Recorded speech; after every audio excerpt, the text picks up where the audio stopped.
This has serious implications for the New York Knicks, as there have been multiple moves that have went down for this team, and it has led to a bunch of questions being asked about what the Knicks are going to do in the rest of free agency, especially with Summer League around the corner, being there to also answer some of these questions and also raise some more. And we are going to break all this down.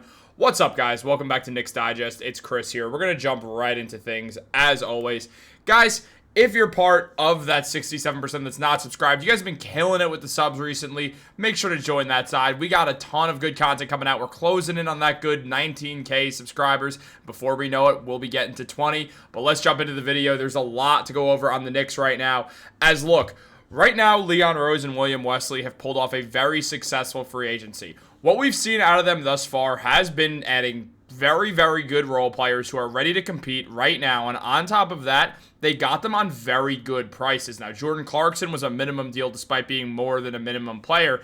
And then the Knicks used their mid-level exception on Gershon Yabusele. But now with a new update in regards to Yabusele, this just got even better for the Knicks. And we should be absolutely thrilled with everything that's going down for this team right now. As it was revealed by Stefan Bondy that Gershon Yabusele's contract is expected to land a little less than the full $5.7 million mid-level exception next season, providing the Knicks enough cap space to sign another player on a veteran minimum contract. Yabusele is already helping out his new team. And on top of that, he spoke about what happened with Philadelphia, and this gets even crazier. As he said, I was like, okay, if they want to re-sign me and they give me something good, I will come back for sure. And if they want me to leave, then I will leave. I didn't have any hard feelings or a hard time, but they almost didn't make a real offer. They did, but it was really low. So to be transparent, I felt like, oh my God, you guys, it seems like you really don't want me to stay. It was a situation, but no hard feelings. I'm always thankful for them. They gave me my second chance.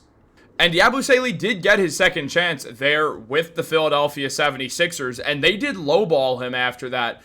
But all of this did work out well for the Knicks, as Yabu put up 11 points, 5.5 rebounds, and 2 assists with the 76ers, while also getting nearly 1 steal per game. His defense was solid, and he's a very versatile offensive player who's taken more than 2 3-point attempts per game and is shooting 38% from there, while also shooting 36.5% on corner threes. He's 29 years old, he's an excellent hustle guy, and he's going to play Precious Achiuwa's role, except with Yabu, let's be honest, he's going to play it better than Precious Achiuwa did. Yabusele is a better player than Precious Achiuwa, and I think we'll all agree on that front. And he's going to fit into the Knicks well. He could play the power forward. He could play the center. He could fit next to Mitchell Robinson or Karl-Anthony Towns because of his versatility. And it's something that Knicks fans should be really, really excited about moving forwards with Gershon Yabusele. Now, as Bobby Marks mentioned in an updated Knicks offseason, the starting salary for Yabusele is $5.5 million, and there's a player option in year 2. By Yabusele not signing the full tax mid-level exception, $5.685 million. New York is $3.7 million below the second apron hard cap. That's 2 roster spots, a veteran minimum at $2.29 million, and a second round exception at $1.27 million. So already, this shows exactly that Yabusele is the type of guy that the Knicks wanted when they brought him on. He wants to win an NBA championship, and he's willing to help his team by doing so, even if it means taking a little less money than he could have possibly gotten in order to help this team win by adding another veteran onto this team after. And it's not going to be someone who's contesting Yabu for minutes. The Knicks definitely made that very clear, that they're like, hey, we want you and we want you on the court. The Knicks were interested in Gershon Yabusele at the trade deadline as well. It was reported that New York did want to check in with Yabusele and the 76ers, but the Sixers were adamant that they did not want to move Yabusele because they saw him as a really good future part of this team. I guess not. But at the end of the day, the Knicks now find themselves in a situation where, yes, there will be a rookie contract that has to be signed. And on top of that, we are going to look at some veteran deals as well. And Landry Shamet is the guy that most notably comes to mind on this. However, we still have to look at everything just going down with the Knicks thus far. When we look at their cap table, basically where they stand right now is you see last year's starting 5 to the left side of this. They have no two-way deals yet, but we will see a few guys get added on, including one of the 2 guys whose draft rights do not get picked up. Not the two here with James Najee and Hugo Bassan. There's no news on if Hugo Bassan is going to come over from overseas as of right now. However, James Najee is here on the Summer League team along with Mohamed Diawara, and we will get back into that in 1 second. We have reserves with Deuce McBride, Tyler Kolek, and Jordan Clarkson, Pacome Dadier, Yabusele, Mitchell Robinson, and Ariel Hukporti. With the free agents right now, we know Achua and Payne are going to be gone. Landry Shamet and DeLon Wright would be one of those two could likely come back.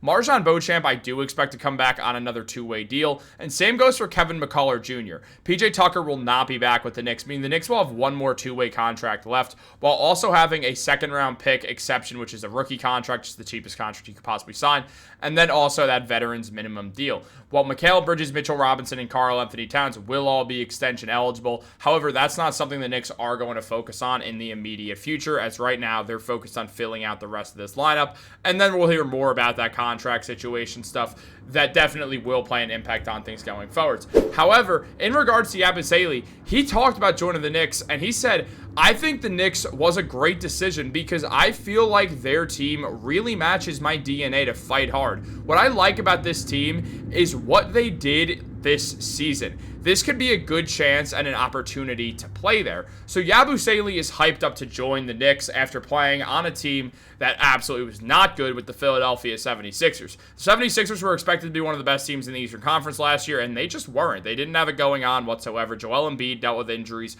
Paul George is Paul George, and Tyrese Maxey was great, but he couldn't hold the whole team up by himself. When there was also a bunch of injuries, you saw a young guy, Jared McCain, who likely would have ended up being the Rookie of the Year had he stayed healthy. He went down with the season-ending injury as well. The Sixers, everything that could have went wrong for them went wrong, and, well, they also still have Paul George, so we'll see what happens with that. But there are going to be veterans who we look at for these following spots moving forwards. I mean, you consider Landry Shamet, a guy who put up 40% from three last season and shot 47% on corner threes, averaging around 6 points per game.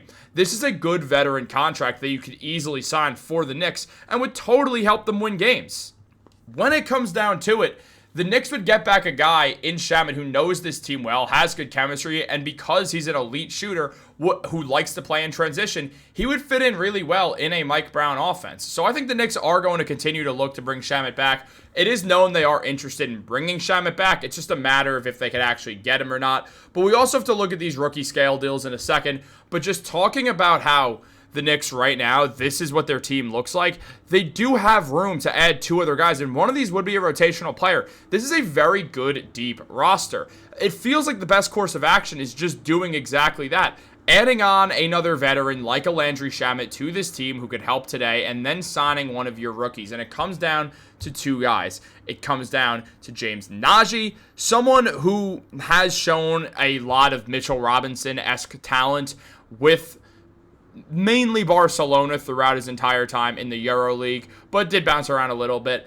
And then also on top of that, you also see Mohamed Diawara, who the Knicks did pick last year at his best year with Chalet when he put up 6 points per game and 3 rebounds, and did show really nice point forward abilities as well. One of these guys is going to get picked up by the Knicks. I've said it before, and I'll say it again. I do expect it to be Mohamed Diawara. I think the Knicks do like Diawara a little bit better, considering that they picked him themselves. Meanwhile, you look at a guy in James Najee who just decided he was coming over, and the Knicks have his draft rights, so they're like, all right, let's test it out. So with Diawara, the Knicks showed interest in trying to bring him in, but that doesn't necessarily mean he'll totally win the job if Najee deserves it better, or if someone else comes out of nowhere, and there are a few other guys on the Summer League roster who can. It's unclear who's going to get this spot, and the Knicks can turn Diawara into a stash player, something that they seemingly would be okay with doing as well, because he's not on the roster as of right now, so it still counts for 12 guys regardless, and then they wouldn't have to pay Diawara in the instant while he continues to develop and get better overseas before the Knicks call him over. I do think the Knicks want Diawara in their system so they could try to grow him themselves, instead of relying on some Euro team to do that for them, where they're not going to be trying to groom him to become a good New York Knick. That's not why they'd pay him. They'd pay him so they could have more success and therefore make more money. So they're not going to think of the Knicks at all in that time. So with Diawara, with the Knicks owning his rights, I do expect them to give him that rookie deal and put James Najee on a two-way contract, and then a guy like an Anton Watson would probably be the odd man out while we look at a guy like a Beauchamp and a McCullough and James Najee get on those two-way deals. That's what I would expect to happen. But what do you guys expect to happen? Let me know in the comments down below. Like this video, subscribe, turn on post notifications. Have a great day, and go Knicks.